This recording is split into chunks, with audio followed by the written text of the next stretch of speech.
We're going to go ahead and get started just to take a look at what this week holds. Going to our cybersecurity grade screen. We're done with Module 2. Last week we had the Career Connection assignment, which was pretty cool, and the Vulnerabilities exam. So this week we are on Access Control 3.01. So if you're anything you're behind on, shouldn't take you long to get caught up. But we're going to start our third module, which will pretty much take us from now till the end of the semester. Pretty much. I got to move that. That's going to be before Thanksgiving because December 1st is the end of the Thanksgiving week. So I got to change the due date on that because we only got just a couple of weeks after Thanksgiving. Thanksgiving's very, very late this year. It's the latest it can ever be. It'll never be later than this year. So. All right, 3.01, open the folder here. Access control. That seems important in cybersecurity.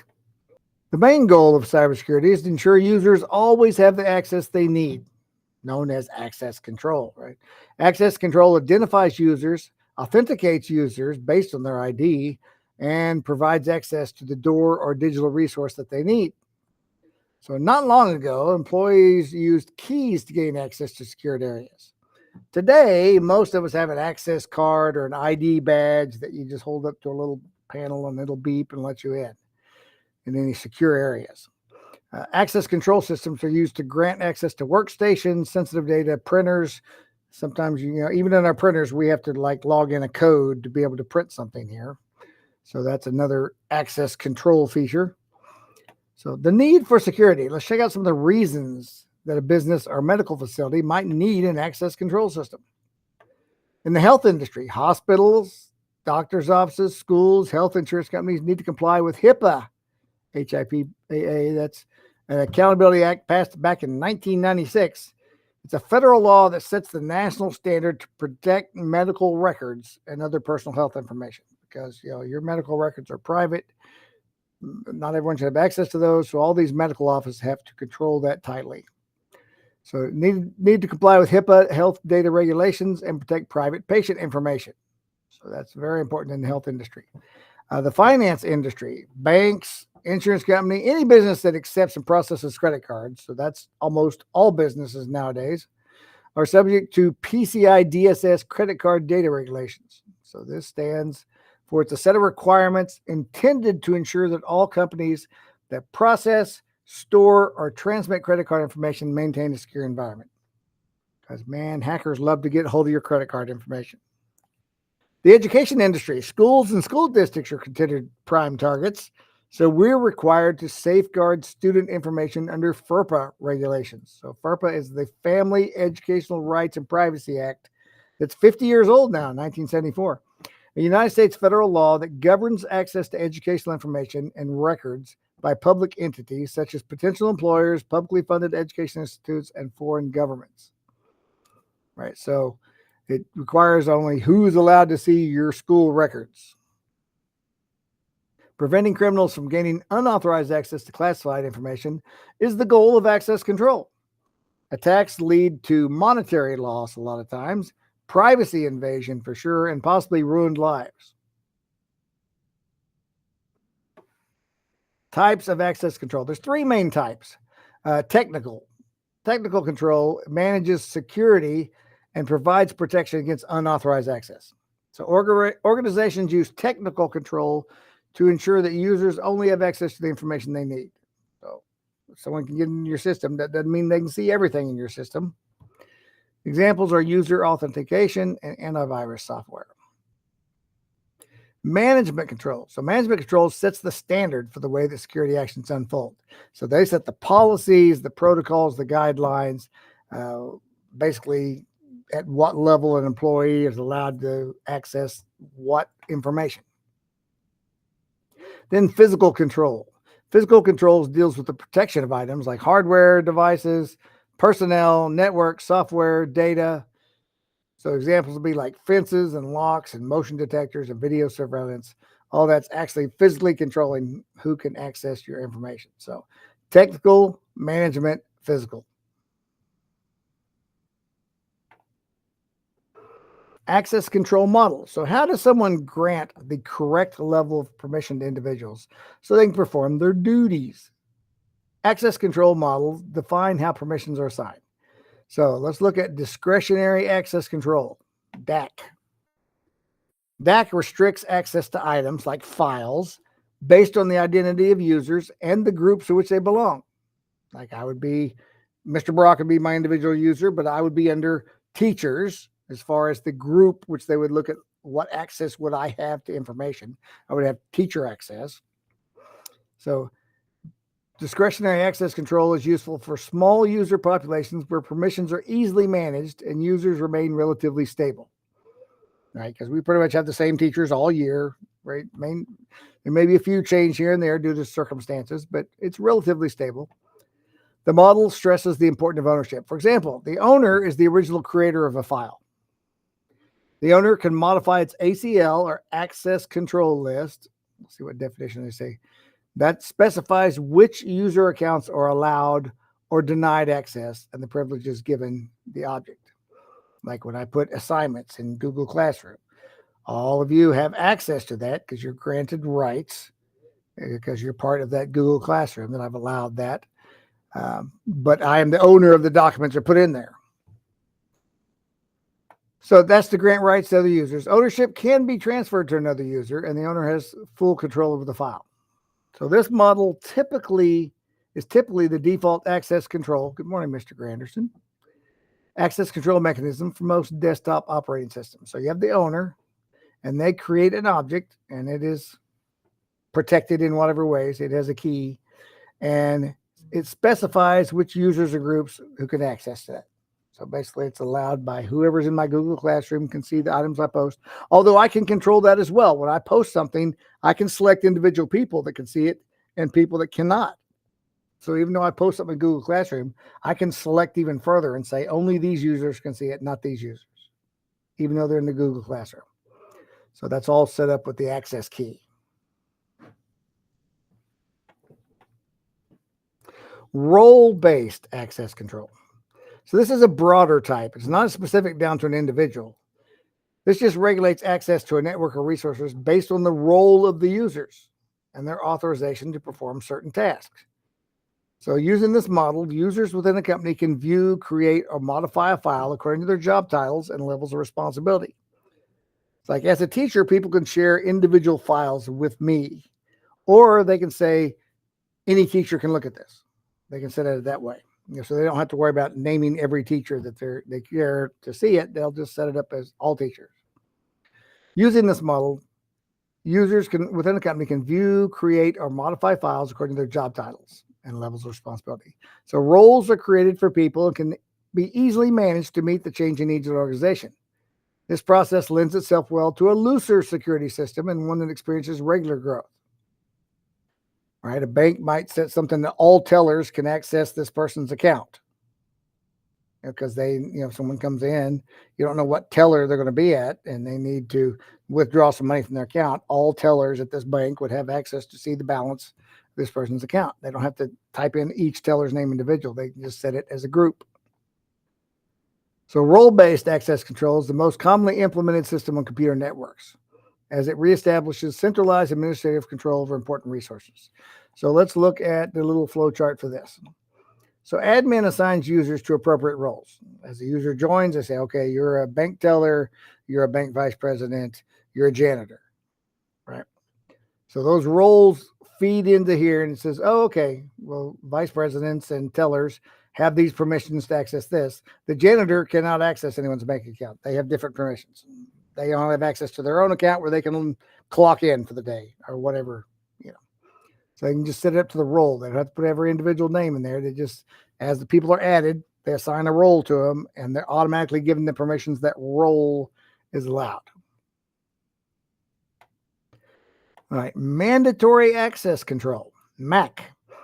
This is system-wide security tactic controlled by a device's operating system. Individuals and end users cannot alter their access because it's set up by the operating system. This system is often used by government and military agencies because access control is assigned through different levels of classification. What's your classification level? This is how access can be classified as confidential, secret, and top secret. This type of control is most associated with military and secret service organizations. So an admin assigns users to appropriate roles and sets their level of classification. And then based on that, it allows them to see public information that anyone can access, confidential information, you have to have a certain level of access, secret, and even top secret to be able to get to the resources. So what are you allowed to see? All right, page 6. Implementing an access management control model. Follow these guidelines when you're implementing one of these models. Number 1, select which model is appropriate based on whatever requirements you have for security and whatever resources you have. So let's figure out which model you're going to use. Role-based, MAC, mandatory access. Implement that model. So a module like MAC or role-based needs implementation support in the underlying operating system and applications. Then identify the user account types to implement within the model, such as standard users, types of privileged users, what role are they going to have, how much access are they going to be allowed to your information, and identify groups and roles. Identify group or role account types and how users will be allocated to those roles. All right, this is important. Operating systems and network devices usually create recognizable account types in a privilege management system. Most PC operating systems assign 2 types of user accounts, standard and administrative. And so we see that too. If I want to go install something on my computer here at school, it'll pop up a window and said only administrators can install software. So I have a standard account type. I'm not an admin. I don't work for the IT department. Standard users have limited privileges. I can run programs, I can create and modify files, but I can't add new programs. Administrative accounts can install and remove programs. Right, so I don't have access to do that. They can also change system level settings and access any object in the file system. That's very common to have standard and administrative users. Password management policies. Password-based authentication and access control is prone to user error. Absolutely. A password management policy instructs users on best practices in choosing and maintaining passwords. That's why a lot of times when you enter a password, it'll pop back and say, nope, this isn't good enough. You didn't include a special character, or you didn't include a number, or you didn't include a capital letter. Because you have to set that because users themselves will say 1, 2, 3, 4 and get hacked all the time. So here's important strategies regarding granting access control. So users must follow strict password guidelines, like something like this. Avoid, like password. Don't use password as your password. Avoid obvious phrases like your birthday or a username or a job title. Sometimes the name of the company cannot be used in the password. If you have an RVest account, probably won't let you use RVest as your password.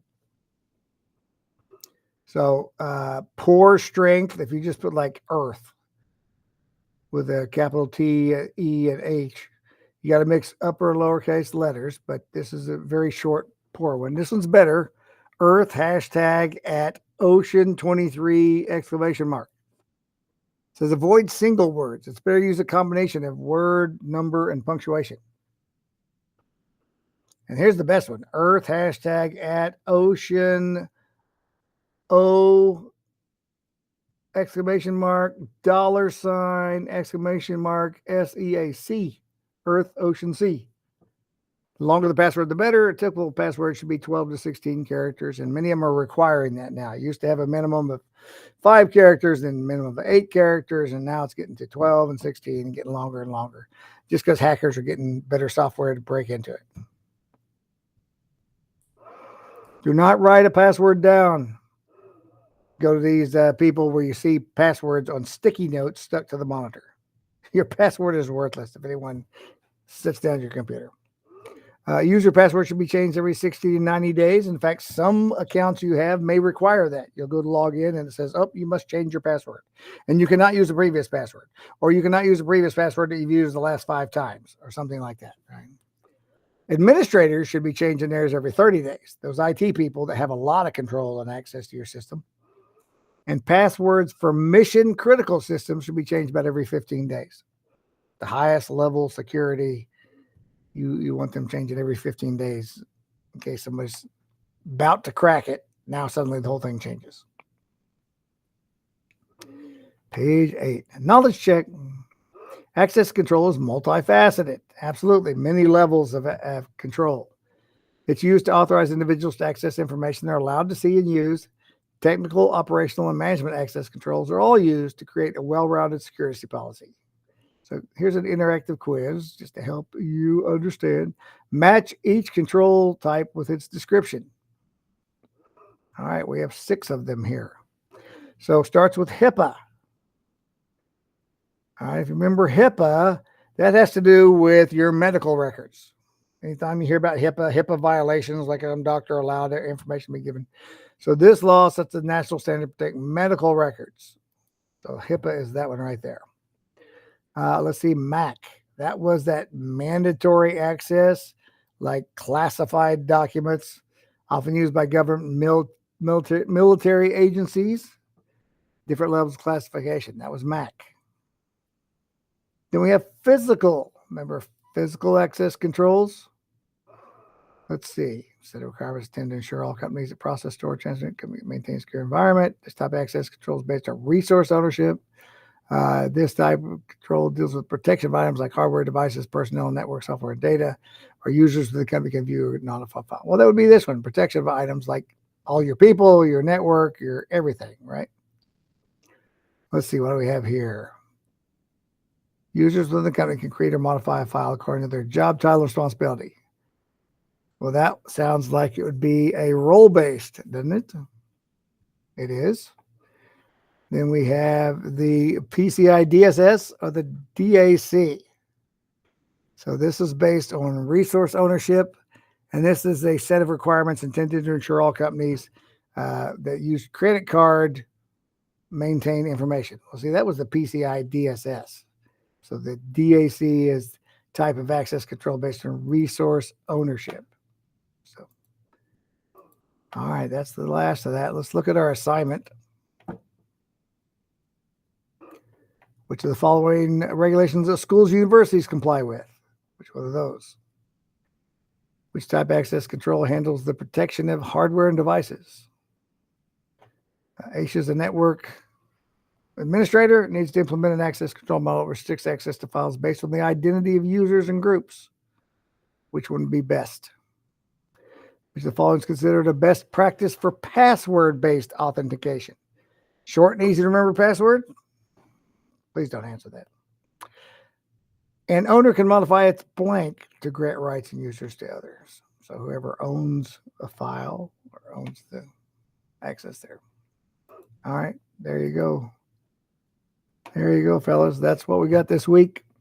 Short and simple as usual, but we're learning a lot of good information about different ways to protect networks and why certain things have to be in there. So, all right, you have a great week. It is an A-Day Friday. If anyone needs any help, I'll be here Wednesday and Friday this week. Otherwise, we'll see you in November. Have a good one.